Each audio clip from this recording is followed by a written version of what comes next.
Bonjour à tous et bienvenue à cette deuxième journée de séminaire du Grand Christ sur le thème de la bataille de l'Esprit. Donc je vous invite à ce qu'on commence par la prière. Éternel des armées, c'est toi le Dieu fort qui combat pour nous sauver, beaucoup plus que nous combattons nous-mêmes pour notre propre salut.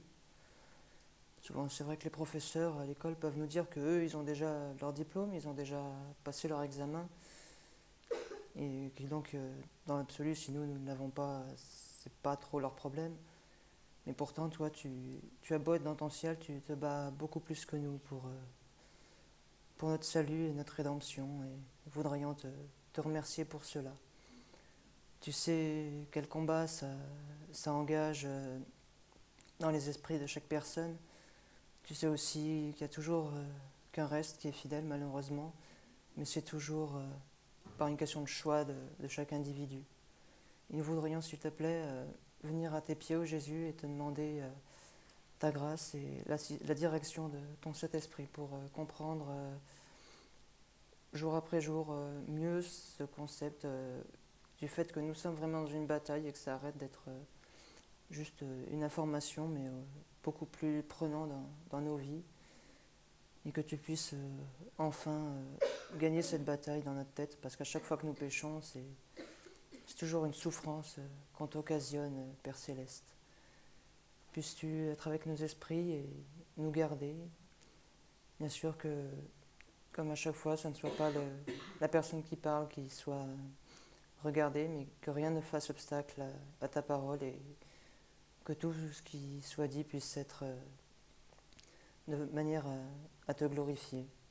Et c'est au nom de Jésus que nous te remercions et te prions d'être avec nous et que ce moment soit pour ta gloire. Amen. Donc là, on va étudier un peu le sujet de l'identité, puisqu'on voit dans l'esprit, ce qui nous structure, c'est pour définir au final qui nous sommes, qui nous devenons.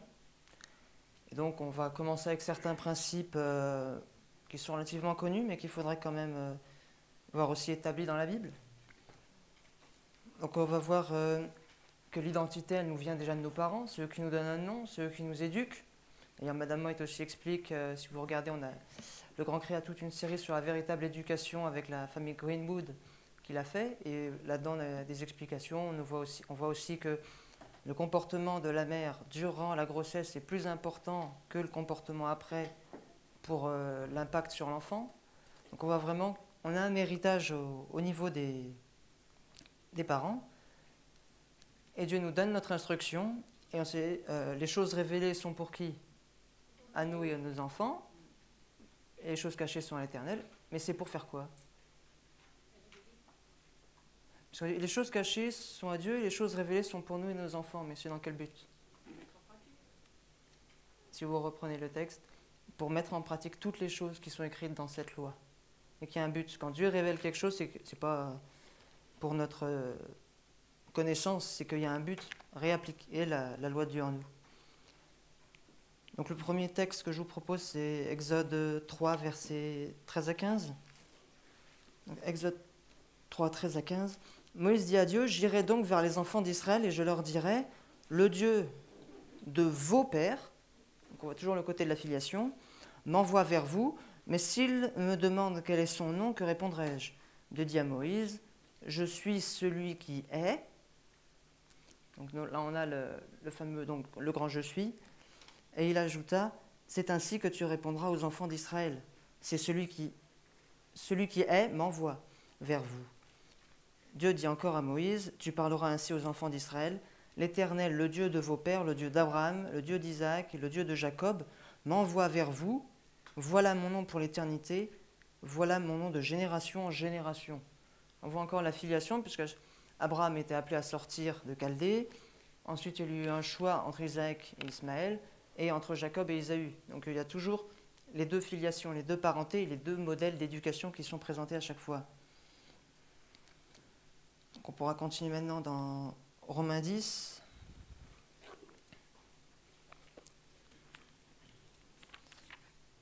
Au verset 17.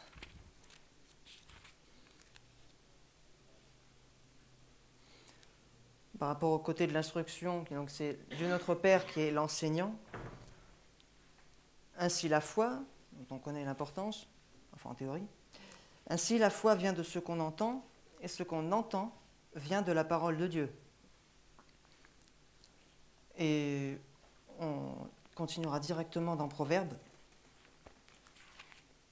en ayant en mémoire que c'est l'enseignement qui est donné, la parole de Dieu, c'est fait pour emmener cette foi, qui est donc une confiance.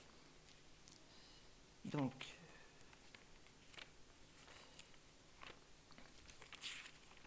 Proverbe 3.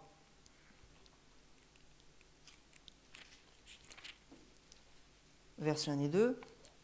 Donc on voit toujours le côté de l'enseignant. Mon fils, n'oublie pas mes enseignements, et que ton peuple garde mes préceptes, car ils prolongeront les jours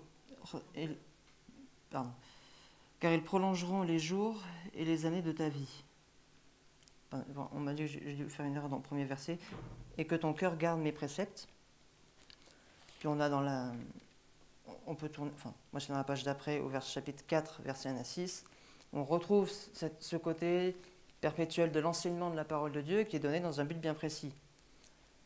Car sans la foi, on sait que sans l'enseignement de Dieu, il est impossible d'avoir la foi. Sans la foi, il est impossible de plaire à Dieu. Écoutez, mes fils, l'instruction d'un père, et soyez attentifs pour connaître la sagesse.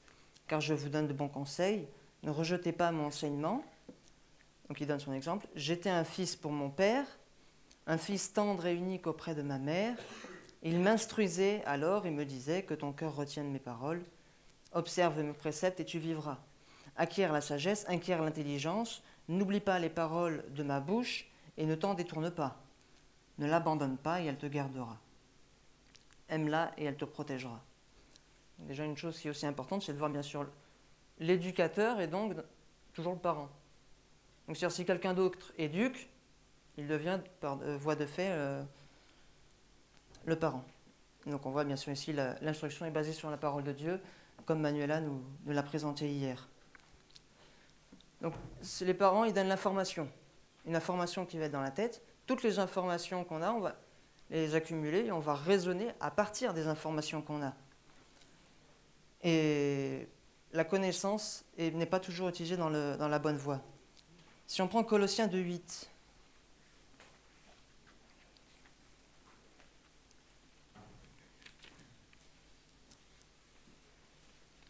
Colossiens 2,8, prenez garde que personne ne fasse de vous sa proie par la philosophie et par une vaine tromperie, s'appuyant sur la tradition des hommes, sur les rudiments du monde et non sur Christ. Donc là, un petit mot à connaître, c'est philosophie. Qu'est-ce que ça veut dire directement le mot philosophie? C'est amour de la connaissance. Bon, la grande question, c'est quelle connaissance il nous a donnée. Jésus nous dit que la vie éternelle, c'est la connaissance de Dieu et de Christ. Mais quelle est c'est pas de cette connaissance-là dont Paul nous parle. C'est pas par l'amour de la connaissance de Christ qu'on va être piégé. Par contre, on sait qu'il y a un mathématicien philosophe qui disait « je pense, donc je suis ». Simplement avant, on avait vu que Dieu dit que c'est lui qui est. C'est quelque chose à garder en mémoire.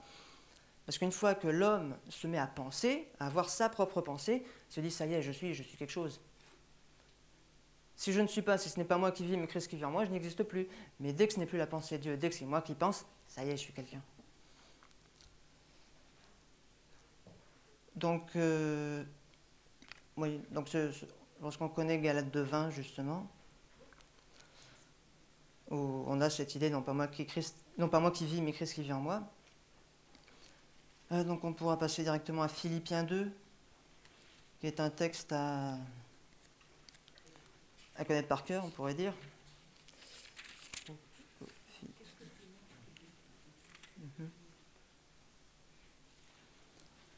Alors, donc là on est toujours dans le cadre par rapport au le rôle des parents à enfants, toujours par rapport à l'éducation, la connaissance qui est transmise.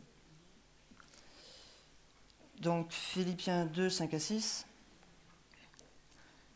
Ayant en vous les sentiments qui étaient en Jésus-Christ, lequel, existant en forme de Dieu, n'a point regardé comme une proie arrachée.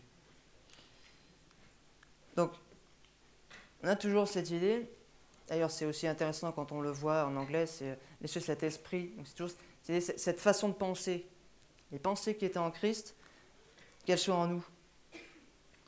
Et d'ailleurs, vous connaissez ce texte où Jésus dit « Ariane-moi Satan, tu mets en scandale, tes pensées sont des pensées d'homme ».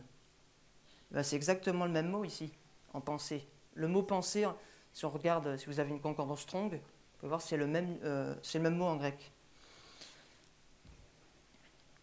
Donc ces pensées, il y en a toujours deux. Donc quand vous voyez par rapport, avant, il y a toujours deux. Quand Dieu se présente, Dieu d'Abraham, d'Isaac et de Jacob, il se présente comme étant une ligne d'éducation, et pas l'autre ligne.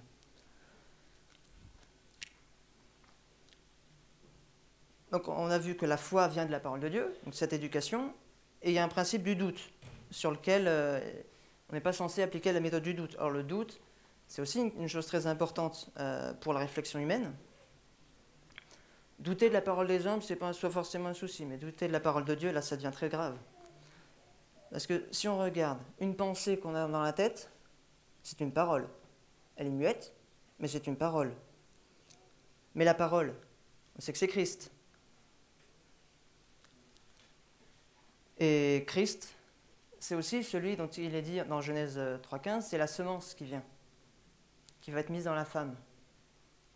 Donc c'est-à-dire que, est-ce que la semence qui est mise dans notre tête, est-ce que ça correspond à la parole de Christ ou à une autre qui vient par rapport au doute?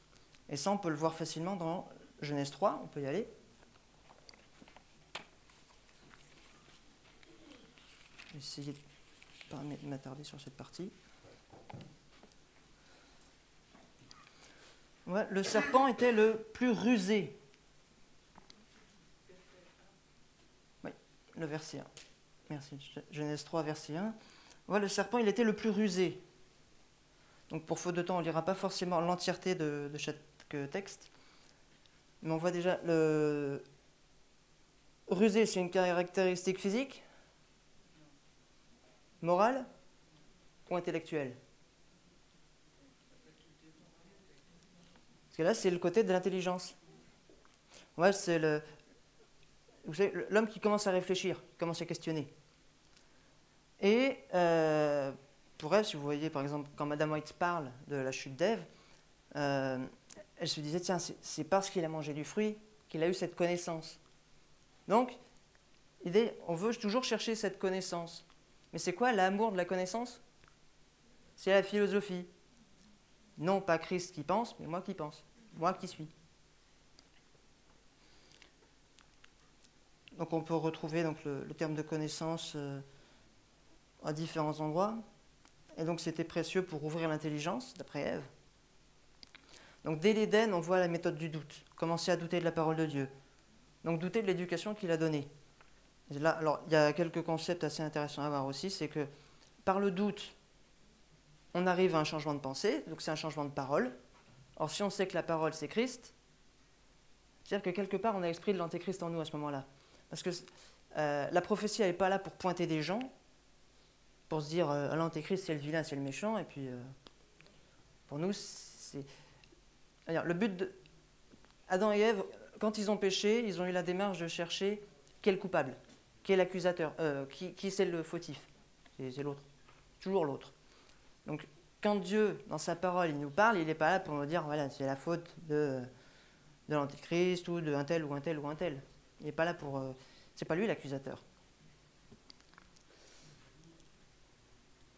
Et au passage, un concept assez intéressant, si vous vous intéressez au phénomène qui se passe de la formation spirituelle, vous pouvez dire qu'à ce moment-là, comme il a mis une autre pensée dans la femme, le serpent est devenu un directeur spirituel, qui est une expression à retenir quand même.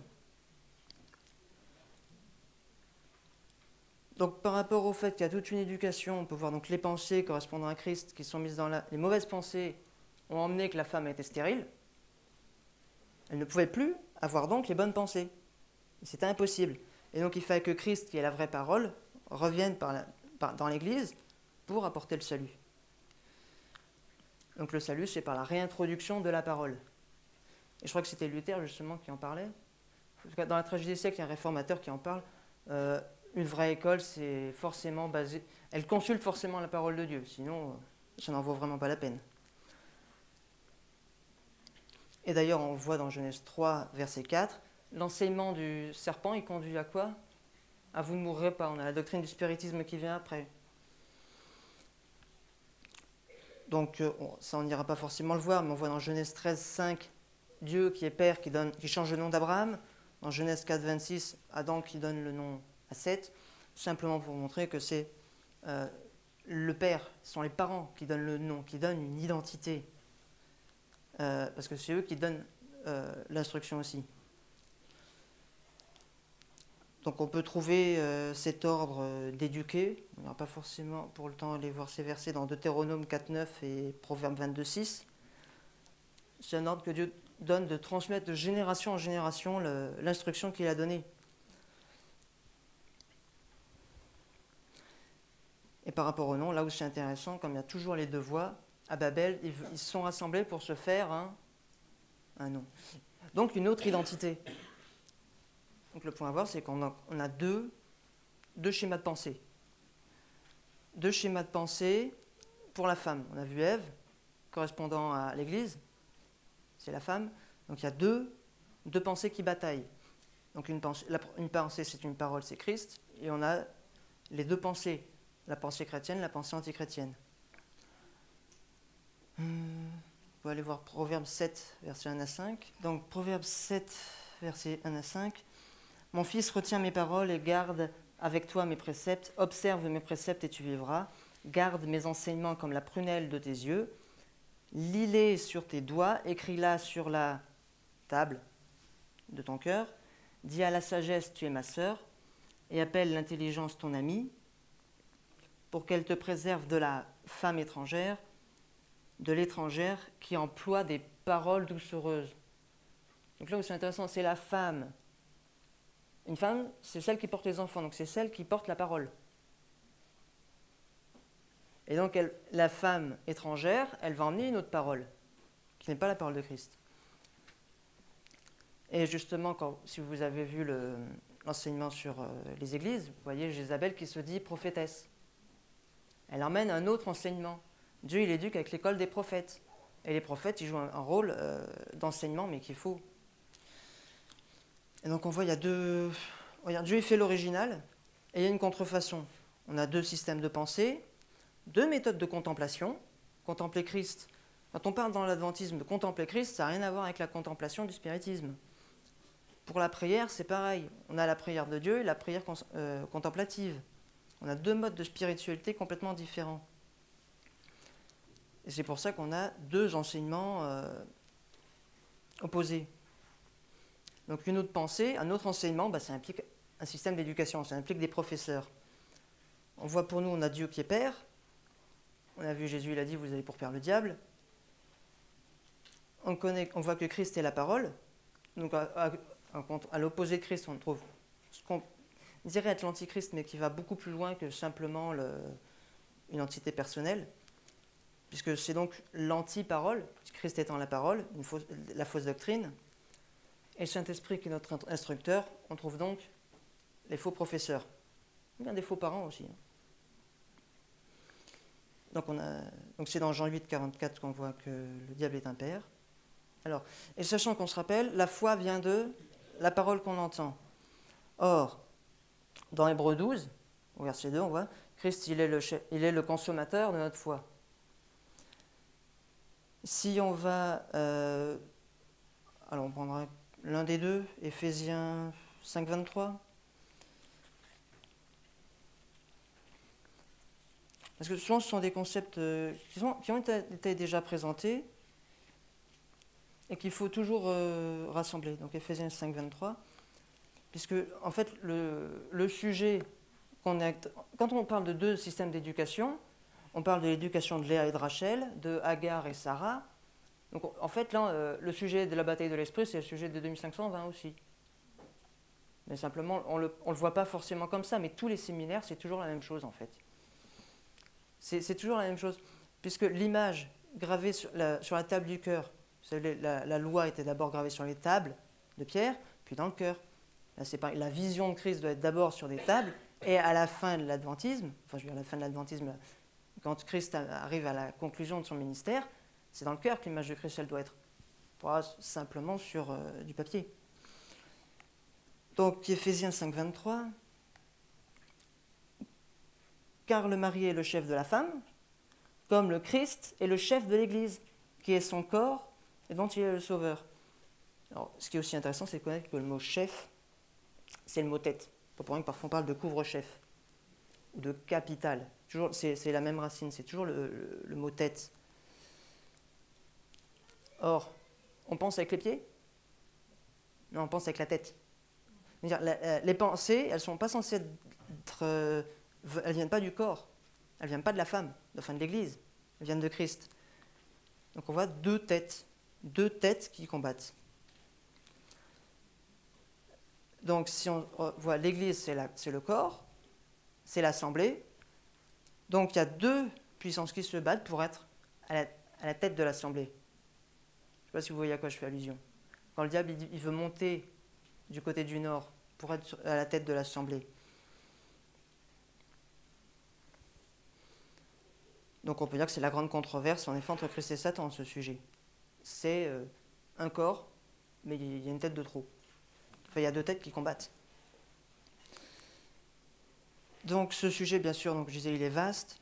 Il traite, on pourrait l'aborder par sujet prophétique, par le sujet de la véritable éducation, ou bien de manger le petit livre. Si on se rappelle ce qu'est le petit livre, il contient la doctrine. Donc le camp meeting, manger le petit livre, c'était pareil. D'ailleurs, si vous vous rappelez, si vous l'avez regardé, ou si vous étiez là, il y a eu un sujet développé qui était aussi le sujet de la vision. Et ce n'était pas non plus le sujet, la vision avec Emiliano. Donc c'est toujours les mêmes sujets qui reviennent, mais présentés à chaque fois sous un angle différent. Donc ici, le principe, c'est on a donc un choix entre deux modèles éducatifs. Et ça, c'est là où Dieu nous donne la liberté. Il nous donne la possibilité d'être soumis à un système de loi, soit la loi de Dieu, soit la loi du diable. Mais simplement, Dieu nous donne la liberté, toujours, si on est dans son camp, de changer. On a toujours la liberté de partir. Dans le camp, on est esclave retenu. Mais on a un choix à faire. On peut voir ce choix de l'éducation, du modèle éducatif. On va prendre un exemple qui est aussi très important, c'est le choix de la santé. Parce que Dieu a un modèle éducatif et qui emmène une façon de raisonner. Le monde a une façon de raisonner, mais juste si vous y pensez, par exemple, le docteur Kellogg, il a eu un problème aussi, on le développera plus tard, mais c'est que le choix de religion et la technique de santé qu'on applique, c'est lié. Donc si on remarque aussi par rapport aux parents qui ont ils ont de l'ascendance sur l'enfant, ceux qui ont la connaissance, ceux qui doivent transmettre. Et si vous regardez dans les civilisations, les médecins, les druides, le sorcier, le marabout du coin, qui sont en fait des noms différents pour parler des mêmes fonctions, ils avaient un rôle social important. Ils ont une position, ils sont établis, comme a dit Chimène, ils sont presque intouchables. Sont des dieux sur terre, quasiment. Donc on pourra... oui, donc simplement, oui, d'où l'expression, ils ont un pouvoir social, en fin de compte. Sachant que tout ce qu'on va voir n'est en aucun cas...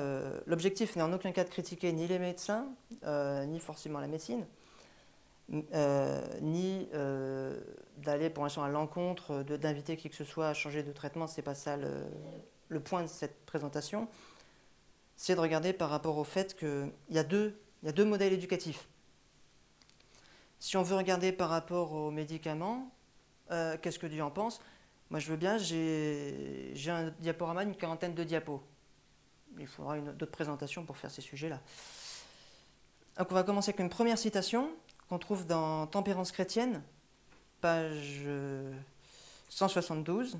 « Plusieurs ne veulent pas se donner la peine nécessaire pour acquérir la connaissance des lois. » C'est pas un gros mot, loi, hein, de la vie et des simples moyens curatifs auxquels il faut recourir pour rétablir la santé. Ils ne se placent pas dans les rapports voulus avec la vie. Quand la maladie les visite, donc en conséquence de leur transgression des lois de la nature, Ouais, c'est une cause-conséquence. Beaucoup de fois, Madame Moït nous dit qu'on a un grand problème, on a un manque de personnes qui raisonnent de cause à effet. Pour ça, là, on parle de schéma de pensée. Là, on parle santé, mais c'est un exemple. Mais il y a vraiment un problème, qu'on verra plus tard. Souvent, on va voir un problème, mais on va l'aborder de façon symptomatique. On va le regarder, on va se dire, c'est ça le problème. Non, le problème, c'est pas ça. Il y a une cause derrière. Il faut raisonner de cause à effet. Merci. Donc, quand la maladie les visite en conséquence de leur transgression des lois de la nature, ils ne s'efforcent pas de revenir de leurs erreurs afin de pouvoir implorer sur eux la bénédiction de Dieu, mais ils ont recours à l'art du médecin. Ah, pourquoi un mais alors? S'ils recouvrent la santé, ils ils ont inventé un nouveau message des trois anges là. Craignez le médecin et rendez-lui gloire. C'est ça? Non? On a affaire à des gens, on a affaire à une méthodologie qui combat l'évangile là. Ils rendent gloire aux docteurs et aux médicaments. Ils sont toujours prêts à s'incliner devant la puissance de la sagesse humaine, comme s'ils ne connaissaient pas d'autre Dieu que la créature, la poudre et la cendre. Donc, rien que le choix déjà de la santé, si vous vous rappelez, il y a un roi, je crois que c'est Osias, j'ai un doute sur le nom, dans la Bible, on nous dit qu'il a cherché les médecins et non pas l'Éternel. Donc, il y a un choix entre les deux. Il y a un choix éducatif. Mais donc, choisir le mauvais, c'est choisir de rejeter Dieu. Donc, on ne va pas forcément tout lire, mais normalement, il y a souligné certaines choses relativement importantes. Elle nous dit qu'il y a imprudence à se mettre entre les mains d'un docteur qui n'a pas la crainte de Dieu. Elle nous donne quelques explications. Donc, elle nous dit que Dieu veut, lui, il a un désir de nous soigner quand on a un problème. Mais elle va plus loin. Elle nous dit, de plus, l'enseignement de ces docteurs tend constamment, et ce n'est pas une fois sur deux, constamment à nous détourner des principes qu'on a trouvés par hasard. Non, que Dieu nous a donnés au sujet de la santé. Et cela tout spécialement sur la question du régime alimentaire. Ils prétendent que nous ne nous nourrissons pas comme il faut. Ils prescrivent des changements à moitié contraires. Non, au contraire, à la lumière que Dieu nous a donnée. Mais ça, c'est pas grave. Non, c'est pas ce qui est écrit, hein. Marquez quoi? Mes frères, comment le Seigneur peut-il nous accorder sa bénédiction quand nous allons nous placer sur le terrain de l'ennemi? Parce que un jour, Gracieux, on a pu, dans un petit groupe, parler de santé. Je voyais une maman qui était en retard, elle expliquait l'enfant était malade, il fallait la soigner, c'est normal. Et c'est vrai, soigner, c'est normal. On doit agir en fonction de la connaissance qu'on a aussi. Mais simplement, on a une façon de raisonner. C'est logique d'aller lui donner les produits que Dieu nous dit de ne pas mettre. Il y a un souci. Mais Dieu dit, mon peuple meurt faute de connaissance. Donc il ne s'agit pas d'aller pointer du doigt quelqu'un. À chaque fois que vous avez pu donner des antibiotiques à quelqu'un, ce n'est pas ça la question. Mais simplement, Dieu veut qu'on pose un diagnostic, qu'on comprenne pourquoi on est dans telle condition, et à partir de là, il emmène la solution. Souvent, on peut voir ce type de comportement. À l'église, il s'est passé ci, on a dit ça, c'est pas bien, et patati, et on râle. Mais on n'apporte pas forcément la solution. Or, Jésus nous donne un exemple pour le message de l'Odyssée. Il vient pointer une situation terrible, mais il n'amène pas que le diagnostic, il amène le remède. Il amène la solution. Et ça, c'est quelque chose que Dieu fait, gloire à Dieu pour ça. Il nous donne la méthode. Simplement, on voit qu'il y a un choix entre les deux méthodes. Prochaine citation. Témoignages et études sur le régime alimentaire et la nourriture. La lumière que Dieu nous a donnée sur la réforme sanitaire est pour notre salut et pour le salut du monde. Le Seigneur nous communiquait ligne sur ligne. Et bien, si vous regardez, ligne sur ligne, c'est toujours ces idées de répétition. Une première fois, une deuxième fois, une troisième fois. Parce que ça, mon père, il me l'a bien appris. Enseigner, c'est répéter. On va dire une deuxième fois. Enseigner, c'est répéter. Et c'est pour ça que dans la Bible, j'ai fait ça. Il répète le modèle. Et si nous rejetons ces principes, nous ne sommes pas en train de rejeter le messager qui les enseigne, mais celui qui nous a envoyé ces principes. Et Dieu, il avait dit, c'est pas toi, Samuel, qui le rejette, c'est moi. Il voulait un roi à la tête du peuple. Donc la tête, c'est toujours celui qui pense. La tête, c'est là qu'on a les facultés de jugement. Et il demandait un roi pour qu'il les juge. Donc il demandait un changement de pensée. Il faut oublier que chacun des anciens prophètes écrivait moins pour leur propre temps que pour les nôtres. C'est ce qu'on voit aussi dans le Message choisi, volume 3. Et c'est donc quand on voit qu'ils ont demandé un roi, il faut aussi qu'on voit comment ça nous concerne maintenant, comment on change de pensée. Et non, ce n'est pas simplement quand on a demandé un président de la conférence générale. Ça nous concerne personnellement chaque jour. Quel type de pensée on choisit? Et sachant qu'en fonction des instructions, des informations qu'on a, on fait des choix en fonction de ça. On n'agit pas en fonction de ce qu'on ne connaît pas. Donc là, on va voir le lien entre la santé et la morale. Parce que construire une identité, qui on est, ça passe par l'école, mais c'est aussi l'éducation morale. Alors évidemment, tout le monde sait, c'est pas la réforme sanitaire qui sauve. Hein. Non, mais j'ai bien aimé aussi ce qui avait été dit à un séminaire précédent, c'est pas de garder le sabbat qui sauve non plus. Hein. Si on continue, citation suivante. Parce que là, on a quelques citations qu'on va essayer de voir ça. Beaucoup de ceux qui ne sont encore qu'à moitié convertis sur la question de la consommation de viande quitteront le peuple de Dieu et ne marcheront plus avec lui. Bon, pour moi qui suis dans une famille végétarienne, c'est vrai que je ne me sens pas tellement concerné, mais je sais que ça concerne encore des gens dans l'Église. Mais ce qui est bien, c'est qu'il y a des citations pour tout le monde. Oui, par exemple, quand elle nous explique que la consommation de sucre, c'est pire que la consommation de viande. Il souhaite que le vaste sujet de la réforme sanitaire soit discuté et que le public soit vivement stimulé à l'étudier. Car il est à moitié possible, non, toujours pas, car il est impossible que des hommes et des femmes, rêvés à toutes leurs habitudes déréglées, malsaines et énervantes, bon, on va voir la prédication d'hier, de Muriel, sur le cerveau.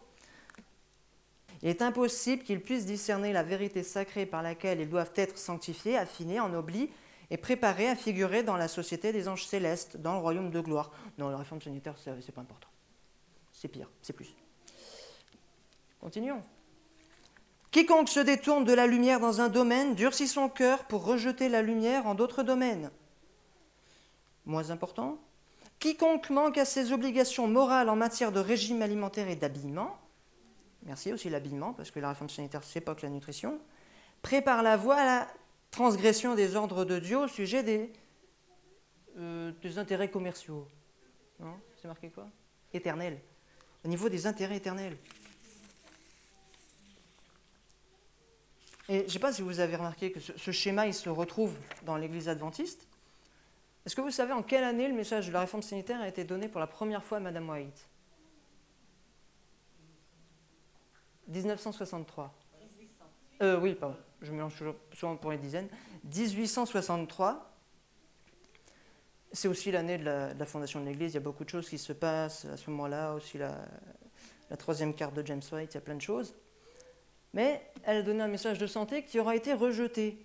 Et si on a vu ce qu'elle nous dit avant, rejeter le message de la santé emmène à rejeter les choses qui sont spirituelles, les vérités qui doivent nous sanctifier pour nous faire figurer avec les anges. Et après 1863, il y a une année, 1888, qu'on ne connaît pas dans l'adventisme, hein, c'est rien passé. Vous savez, il y a eu un autre rejet. Mais simplement, les rejets ont été préparés les uns à la suite des autres. Le message des trois anges est un... Madame White, elle dit... en français, ça a été traduit, je crois, par les messages cruciaux. Elle dit the testing messages. C'est des messages qui testent. Il y a des épreuves. Et on passe le premier, deuxième, troisième, et c'est au fur et à mesure. On ne monte pas les marches deux par deux.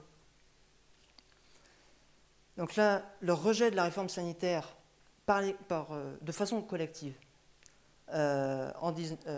du message qui a été donné pour la première fois en 1963, pardon, merci, 1863, a emmené à une conséquence, et Mme White nous dit qu'il faut raisonner de cause à effet, enseignez vos enfants à raisonner de cause à effet, nous avons un manque de personnes qui raisonnent de cause à effet. Le rejet de la santé a emmené le rejet de la pluie saison en 1888. Donc si on continue encore, parce que dans cette partie, il y a pas mal de citations. Tempérance, Page 10. Donc, paragraphe 4. Les fibres nerveuses cérébrales qui communiquent avec l'organisme tout entier sont le seul moyen, le seul, hein, pas le deuxième, hein, le seul moyen par lequel le ciel peut entrer en relation avec l'homme et agir sur sa vie intime. Tout ce qui trouble la circulation des courants électriques du système nerveux diminue l'intensité des forces vives et détruit la sensibilité de l'esprit. Alors, ce qu'il faut bien voir, c'est que, je vous dis, priez dans votre cœur, comme ça le diable n'est pas au courant de ce que vous avez dit. Bon. C'est pas aussi simple, puisque Ève, le diable a posé une question, c'est comme s'il lisait dans ses pensées, hein, mais simplement c'est que le diable n'a pas accès direct à notre esprit. Il a besoin d'une interface, et cette interface, c'est le corps. Il va essayer d'atteindre le système nerveux à travers nos émotions, notre chair. C'est comme pour les ordinateurs, vous connaissez les systèmes d'exploitation, mais ils ne volent pas dans l'air comme ça. Ils sont sur un support, un ordinateur. Quoi que ce soit comme style d'ordinateur, il faut qu'il y ait un support. Que ce soit une tablette, un téléphone, mais on ne va pas toucher comme ça, on ne va pas contrôler un système d'exploitation. Il faut une interface. Et donc, le diable, il va essayer de toucher notre esprit par le corps. Et bien sûr, on se rappelle ce que Jésus disait, il faut adorer Dieu dans la chair et en vérité. Non, en esprit. C'est-à-dire que ça se passe là-dedans. Parce que le corps, il a 3 dimensions. Il y a l'aspect spirituel, intellectuel et l'aspect charnel. Ça explique aussi pourquoi Madame White, quand elle parle de musique, elle explique que au ciel, ce sont des musiques mélodieuses et sur les harmonies. Parce que ce sont les 2 parties qui stimulent le cerveau, les 2 styles qui stimulent le cerveau, l'intellectuel et le spirituel, alors que tout ce qui va être rythmique ne va pas stimuler le cerveau, mais tout ce qui est, on va dire tout ce qui est la chair.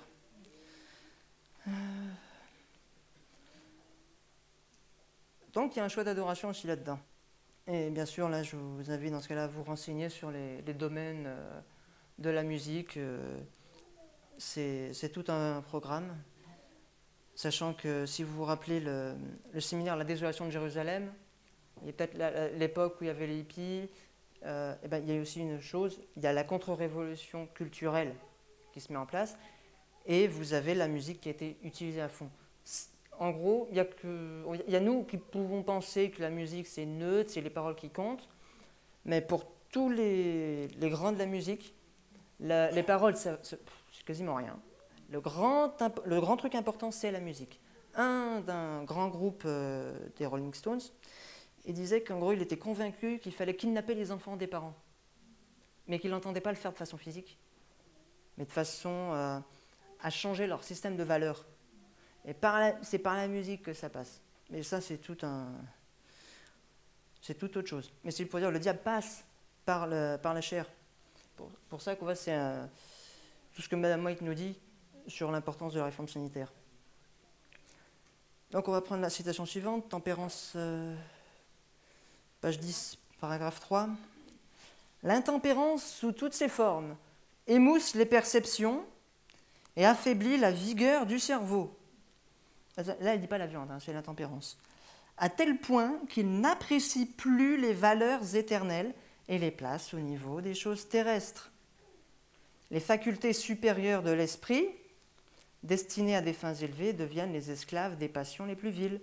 Si notre être physique est soumis à de mauvaises habitudes, nos facultés mentales et morales en seront affaiblies, car des liens étroits existent entre le corps et l'esprit. On mange de façon lourde, on a l'esprit fatigué. Ou bien, si on stresse, on peut avoir aussi l'intestin en désordre. Donc on voit, c'est toujours le principe, la Bible me l'explique, c'est pas ce qui est spirituel qui est premier, c'est ce qui est animal. Donc toujours, il y a on a des liens entre ce qui va être physique et spirituel.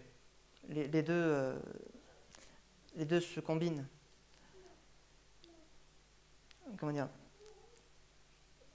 Donc c'est-à-dire comme il y a ce qu'on fait sur le physique va agir sur notre esprit, le choix d'une médecine, le choix d'une façon de se soigner, mais ça on le fait par rapport aux informations qu'on nous donne. Si on nous dit le lait c'est bon parce qu'il y a du calcium, le chocolat c'est bon parce qu'il y a du magnésium, moi je dirais ouais, parce qu'il y a de la théine et de la caféine, théobromine et caféine, ça c'est autre chose. Mais simplement le concept aussi à retenir, c'est que la bataille de l'esprit, comment dire, le corps pour le diable c'est la clé, c'est la porte pour accéder à l'esprit.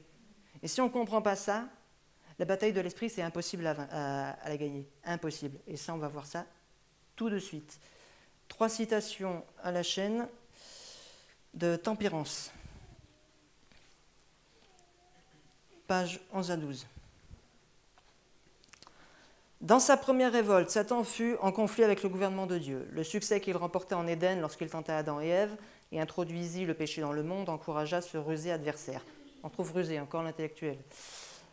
Dans son orgueil, il prétendit devant les anges que le Christ revêtu de son humanité serait plus faible et ne pourrait lui résister. Il triompha lorsqu'Adam et Ève en Éden succombèrent à ses sollicitudes et ne purent dominer leurs pieds, non, leur appétit. De même, c'est de la même façon, il n'a pas changé de méthode. Il remporta la victoire sur les antidiluviens qui donnèrent libre cours à leurs appétits pervertis et à leur passion corrompue. Utilisant les mêmes méthodes, il triompha des Israélites. Si le diable utilise 3 fois la même méthode, c'est que ça doit marcher quand même. Donc on devrait quand même s'y accorder de l'importance. Il ne s'agit pas de de s'intéresser à toutes les sciences occultes, mais il s'agit aussi de comprendre que si le diable utilise quelque chose, c'est lui, il n'a pas de temps à perdre. Si nous, on perd du temps, notre ennemi, lui, il n'en perd pas. On est beaucoup, comment dirais-je, nous qui sommes appelés par Dieu dans le bon camp, on travaille beaucoup moins à notre tâche que le diable il travaille à la sienne. Donc il faut quand même être clair qu'il ne perd pas de temps. Le diable a une grande colère, sachant qu'il a beaucoup de temps, peu de temps. Comme il le fit avec le Christ, Satan tente l'homme par son appétit. Il a quelques petites chances de gagner. Il sait que dans ce domaine, il peut remporter la victoire. En Éden, il tenta Adam et Ève par leur appétit et leur fit perdre ainsi le merveilleux domaine. Que de misère et de crimes ont envahi notre monde à la suite de la chute d'Adam. Des villes entières ont disparu de la surface du globe à cause de leur méchanceté et de leur corruption qui souillaient l'univers. L'intempérance se trouvait au sommet, à la base de tous leurs péchés.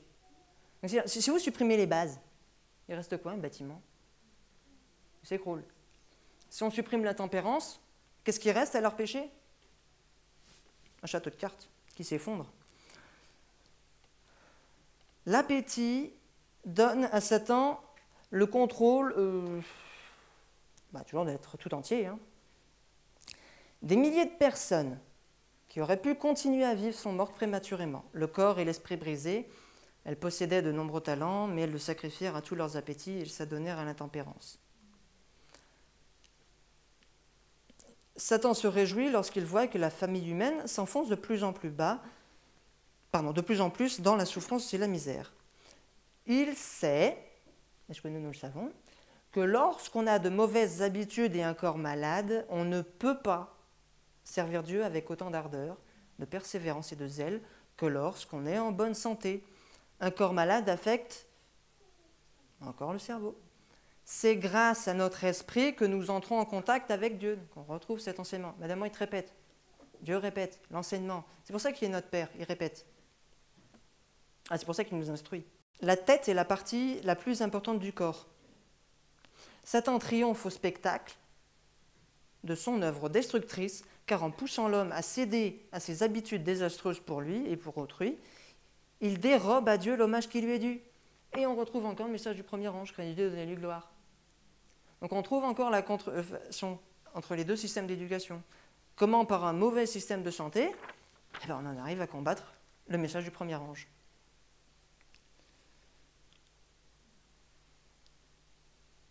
Puisque tout ça, ça affecte notre esprit. C'est là que le diable il atteint l'esprit, et donc on ne peut plus rendre gloire à Dieu en esprit et en vérité. On continue avec Conseil sur la nutrition et les aliments, page 198. la puissance de la tentation par l'appétit ne peut être mesurée que par l'angoisse inexprimable qui étreignit notre Sauveur durant son jeûne prolongé au désert. Il savait que la satisfaction d'un appétit perverti nuisait aux facultés morales de l'homme et l'empêchait de discerner entre les choses sacrées et les choses profanes. Si Adam est tombé par la soumission à l'appétit, le Christ a remporté la victoire en dominant l'appétit. Et lui, il raisonne de cause à effet. Et nous, comment est-ce que notre esprit il est tourné? Quand on fait face à une difficulté, est-ce qu'on va chercher la cause ou est-ce qu'on cherche à éliminer l'apparence? On gomme le bouton. Voilà, alors ça c'est quelque chose de très intéressant. Notre seule espérance de reconquérir le jardin d'Éden.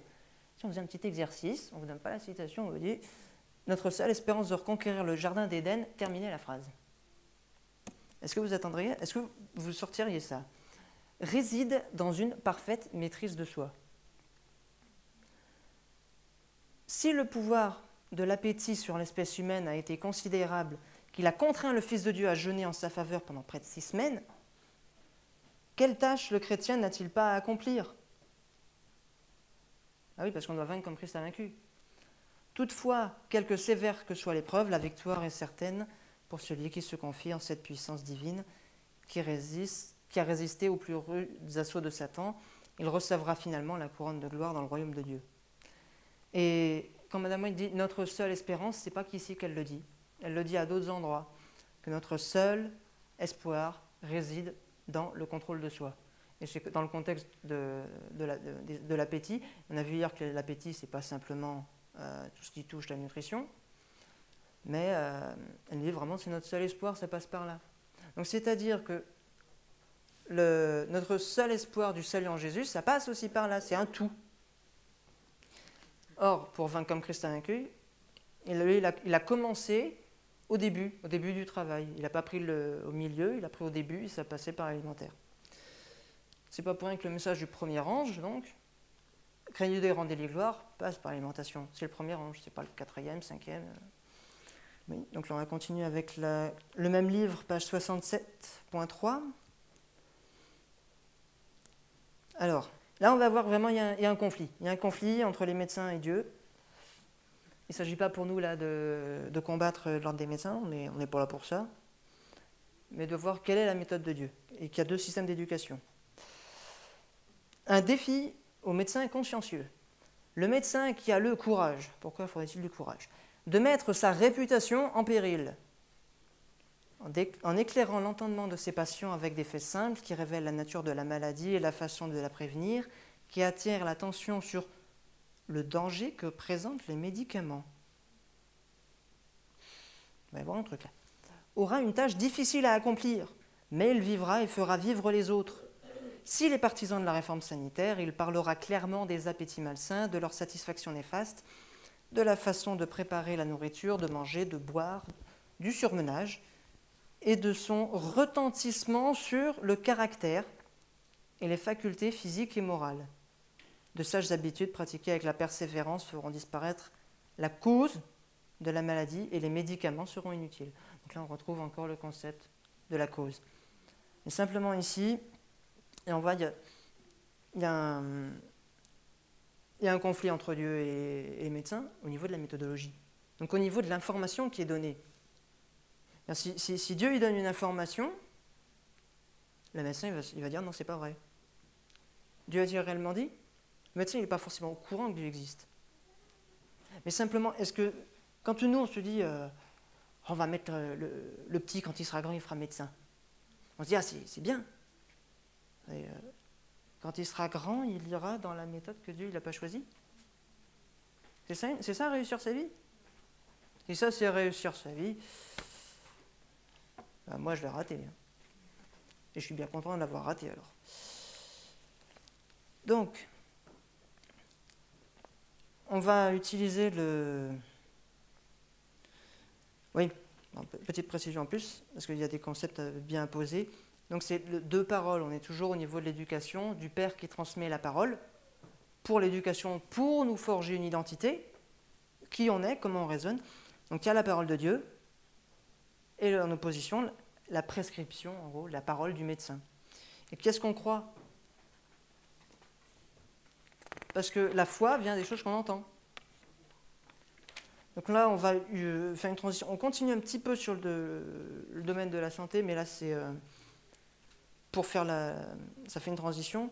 C'est par rapport à comment l'instruction est donnée. Là, on n'est plus tellement dans le domaine de la santé, mais de l'éducation. Donc l'éducation, c'est des informations qu'on stocke. On stocke dans le cerveau. Et donc l'idée, c'est que le médecin n'est pas le problème, on le répète. Parce que si on dit le médecin c'est le problème, on est tous le problème alors. Il faut être clair. Le problème, c'est l'instruction qu'il a reçue. Je vais insister là-dedans, puisque l'instruction qu'on reçoit, c'est la façon par laquelle on va percevoir les choses. Et si on perçoit le médecin comme étant le problème, non, ça ne va pas. C'est pas ça. C'est qu'il a une mauvaise information. Et nous, il s'agit, par la grâce de Dieu, d'avoir la bonne information et de la partager. Il ne s'agit pas de considérer un tel comme le problème. Je ne pense pas que j'aurai le temps d'aller dans toute la partie que je voulais faire à la fin. Donc, une des choses, par exemple, que j'aurais voulu qu'on voit après, c'est par rapport aux visions qu'on a, pour oser se dire, est-ce que le médecin, c'est le problème? Est-ce que la loi du dimanche, c'est le problème? Pour en zone de cause à effet. Est-ce que la loi du dimanche... Est-ce que le fait que la papauté vienne mettre une loi du dimanche avec les protestants et que ça balaye l'église adventiste, est-ce que c'est un problème? Le problème, il est où? Jérémie disait, résistez pas à Babylone. C'est le jugement de Dieu. Le problème, la cause, c'est notre apostasie. C'est nous ce qu'on fait. Donc ce n'est pas la papauté le problème. La papauté, elle reçoit un temps de grâce. Si vous regardez, Jézabel a reçu un temps pour se repentir. Donc quand la papauté elle revient et gagne le monde, elle a un temps pour se repentir. C'est un temps de grâce pour elle. Mais simplement, c'est un temps de grâce qui se termine pour nous. Mais c'est pas la loi du dimanche, c'est pas à cause de l'apostasie qu'il y aurait dans l'Église catholique, c'est à cause de la nôtre. Dieu, il appelle Nebuchadnezzar son serviteur. Mais il parlait plus pour notre époque que pour celle des Juifs de l'époque. Donc dans cette idée, comment est-ce qu'on va regarder la chose? Est-ce qu'on va se dire, ah, il faut donc empêcher la papauté d'arriver? Il faut l'empêcher de venir? Non, c'est pas ça. Il faut l'empêcher de venir là. Et c'est pareil avec le terrorisme, on peut se dire, pourquoi... J'entendais dans une émission à la radio un auditeur qui avait appelé et qui disait, après les attentats qui ont eu lieu en janvier, qu'il avait de la haine dans le cœur. Donc qu'est-ce qui se passe? Le diable, il a fait un événement, mais quel est le résultat qui vient dans le cœur, dans la pensée? Est-ce qu'on va se dire, est-ce qu'on va avoir une haine envers autrui? Si c'est ça, ça veut dire que notre caractère, il est forgé à l'image du diable. Et l'idée, c'est, pourquoi il y a du terrorisme aussi? Donc c'est vrai que quand on étudie à travers le côté prophétique, on peut savoir que c'est parce qu'il y a des rapprochements entre les États-Unis et le Vatican, ce qui fait que, comme on voit, il y a les trompettes qui sont des jugements sur Rome, mais simplement, comment dire, le corps, c'est un système tout entier. Tout interagit avec tout. Et s'il y a un problème qui essaye de sortir par un endroit, on le bloque, il sortira par ailleurs. Donc, le principe, c'est que la violation de la loi emmène le problème. Si on viole la loi de Dieu dans le monde quelque part, ça produit une tension, un problème, mais si on essaye de le bloquer, on l'étouffe. On veut étouffer, par exemple, le terrorisme, qui vient d'une tension, et si on regarde, c'est à cause de la violation de la loi de Dieu, Dieu nous invite à aimer les autres, et nous, on est dans une loi de capitalisme, c'est-à-dire on amasse, on se fait un trésor. Et le principe pour être riche, il ne suffit pas d'avoir une quantité d'argent. Vous pourriez avoir 1 milliard dans l'argent que vous avez, que ce soit l'euro ou le dollar, par exemple. Mais si la majorité de la population en a 2, vous n'êtes pas riche. Donc le principe de vouloir, enfin que quelqu'un puisse s'enrichir, c'est le principe de pouvoir appauvrir les autres. Donc là, on crée de la misère, on crée de la pauvreté, et forcément, ça se manifeste d'une façon ou d'une autre. Ça va sortir d'un endroit ou d'un autre endroit, mais ça sortira toujours. Et si on ne comprend pas les causes, eh bien, on va venir faire des solutions qui ne seront pas bonnes. Donc là, il ne s'agit pas d'aller critiquer nos politiques, mais nous, dans notre façon de voir, quelle va être la vision? Et déjà, est-ce qu'on va se dire, le terroriste, oh, quel monstre! Ouh là là, le diable, il a une emprise sur lui, il faudrait vraiment se débrouiller pour aller les voir. C'est une autre méthode. Donc simplement, c'est que comment le niveau des médecins et l'éducation est donné. On leur donne une éducation dite scientifique. C'est scientifique, c'est scientifiquement prouvé, c'est équivalent à il est écrit pour un athée. Donc c'est toujours la parole de Dieu contre la parole des hommes. Alors remarque, ils ont une caractéristique, ils sont organisés sous la forme d'un ordre. Vous aviez les groupes des druides avant, vous aviez différents groupes, mais là vous avez un ordre des médecins. Et un ordre, déjà vous avez le concept de hiérarchie, donc là je vous renvoie encore au séminaire sur la désolation de Jérusalem. Et comment dire, quand on est dans un ordre, c'est pas on n'a pas tellement une liberté de penser. On apprend quelque chose et on le ressort. Donc, c'est-à-dire que si on se met à agir différemment, on est bloqué, on est stoppé. C'est-à-dire, on n'a pas une liberté de penser. Et ça, c'est une chose très importante à voir, parce que Dieu ne veut pas la dictature non plus, il veut qu'on le serve librement. Donc on a ce problème. Donc oui. Je veux aussi qu'après on puisse voir le parallèle avec autre chose, mais bon, je ne sais pas si on pourra le voir. Mais simplement, c'est un modèle éducatif. Bon, dans ce cas-là, je voulais vous faire le parallèle plus tard sur un autre ordre, où on peut cumuler, on regarde comment les ordres fonctionnent, et après on peut comprendre quelles caractéristiques sont des problèmes, et ensuite on peut comprendre pourquoi dans notre vie, pourquoi on peut les retrouver.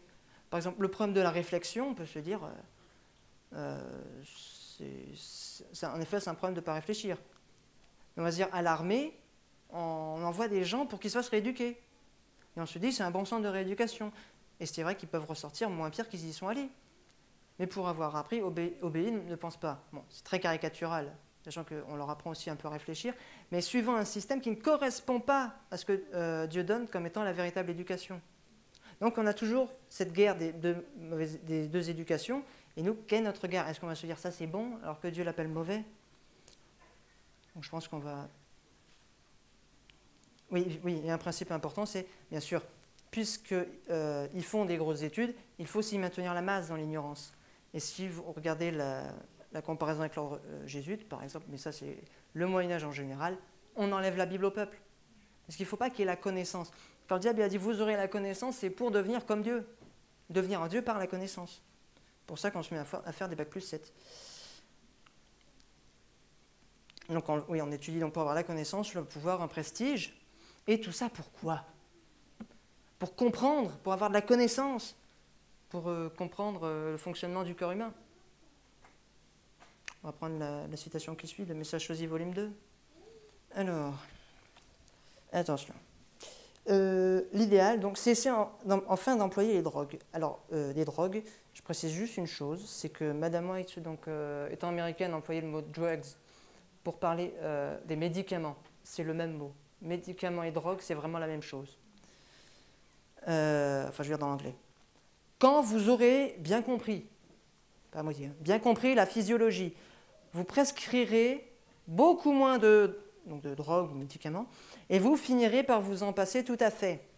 Le médecin qui pratique sa profession sur la base des drogues ne comprend rien au mécanisme délicat de l'organisme humain. Alors là, si vous voulez, en plus, si vous lisez anglais, je vous invite à aller le prendre directement dans l'original, je trouve que c'est un petit peu encore plus fort. Il y introduit une semence dont les effets destructifs se feront sentir pendant toute la vie. Je ne puis m'empêcher de dire ceci. Le Christ a payé un prix trop élevé pour le rachat de l'homme, pour que son corps soit si durement traité par des médicaments. Donc là, elle est en train de nous dire qu'il y a des gens qui étudient, ils acquièrent des connaissances sur le fonctionnement du corps humain, ils apprennent comment le foie fonctionne, ils apprennent comment telle chose fonctionne, mais à la fin, ils ne comprennent pas l'ensemble. Parce qu'on a une logique, c'est la logique, ce que j'appelle la tête dans le guidon. Si on a des spécialistes, si vous vous rappelez le système hiérarchique, c'est Vous avez les dieux de l'Olympe, par exemple, et un spécialiste, chaque chose. Et maintenant, on est dans l'idée, bon, je ne vais pas critiquer là les pasteurs, mais vous connaissez peut-être ce phénomène. Vous pensez quoi de ça? Attends, je n'ai pas demandé à mon pasteur référent. Vous connaissez ce phénomène? C'est-à-dire qu'on ne pense plus. On a cette logique, on isole. Alors un scientifique, pour essayer de comprendre quelque chose, il va isoler. Il prend quelque chose, il ne le regarde pas dans son ensemble. On prend le... Enfin, c'est aussi caricatural, mais ce que je veux dire, c'est qu'il y a des morceaux pris, chacun il faut remonter, mais c'est que ceux qui rassemblent tout, comme les philosophes du siècle des Lumières, qui peuvent avoir une compréhension de l'ensemble. Il va avoir un foie, l'autre il va avoir des reins, mais il faut revoir tout le corps pour comprendre. Et ça peut emmener une mauvaise compréhension, mais une fausse religion. Si on voit la nature, on peut se dire c'est la loi du plus fort. On isole, on met la gazelle et le lion est le plus fort, la loi du plus fort. Mais quand on regarde en tant que chrétien, on peut voir, dans la nature, il y a des écosystèmes. Dès qu'il y a un déséquilibre, la nature revient toujours à l'équilibre. La loi de la nature, c'est l'équilibre. Hors de question qu'il y ait un plus fort et un plus faible. La vision qu'on a de la santé ou de la nature emmène à une religion. Donc ça, c'est aussi important.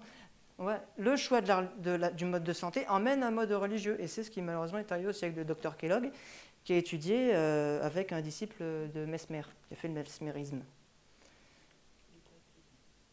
Pardon? L'hypnotisme, on dit. Donc, oui, alors là on ne va pas le voir, mais c'est quand Jésus disait de ne pas se faire appeler docteur, pas maître et père.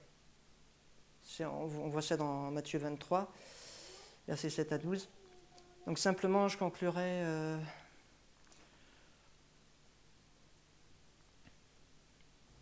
Non, tant pis.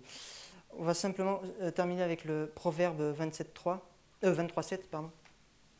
Je n'ai pas pu tout traiter, mais on va s'arrêter là.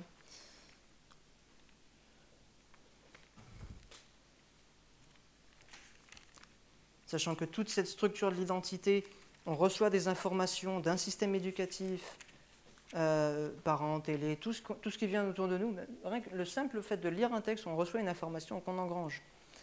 Et c'est la répétition qui forme l'image. Donc,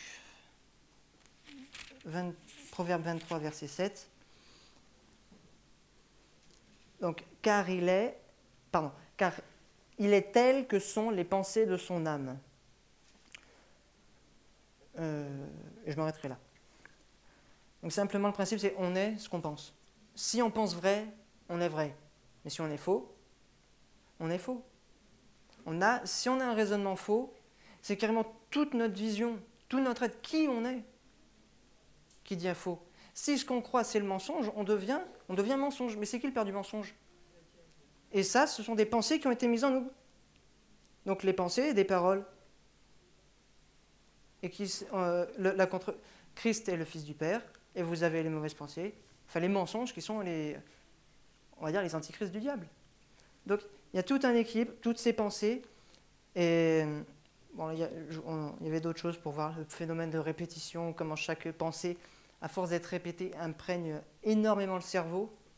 Toutes les pensées qu'on a chaque jour imprègnent beaucoup plus son image et notre caractère, mais simplement on est vraiment ce qu'on pense. Et d'où l'important d'avoir une information juste, pour poser un diagnostic juste, pour avoir une chance d'avoir une solution qui soit viable. Et donc en vous laissant avec cette pensée, que Mme White nous dit, qu'on a vraiment un manque de personnes qui raisonnent de cause à effet. Et si on pense faux, on est faux. Voilà.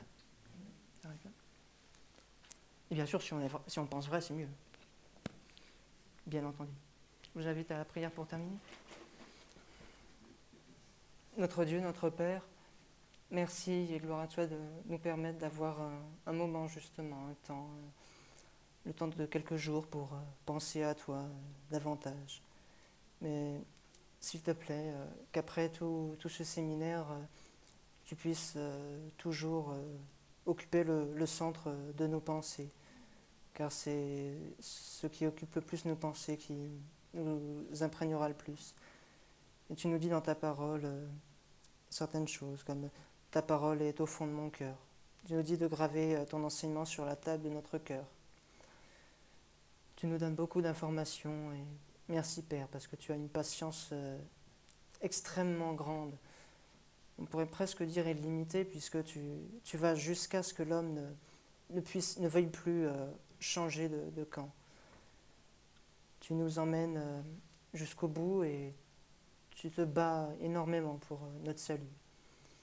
Je voudrais, s'il te plaît, vraiment, Père, déjà te remercier d'être pour nous un Père. Tu nous dis par ta servante qu'au ciel, on comprendra vraiment ce que c'est que de pouvoir t'appeler Papa. Et je crois que nous n'avons pas vu sur cette terre forcément des pères et des mères parfaits. Mais toi, tu l'es et c'est toi notre divin modèle.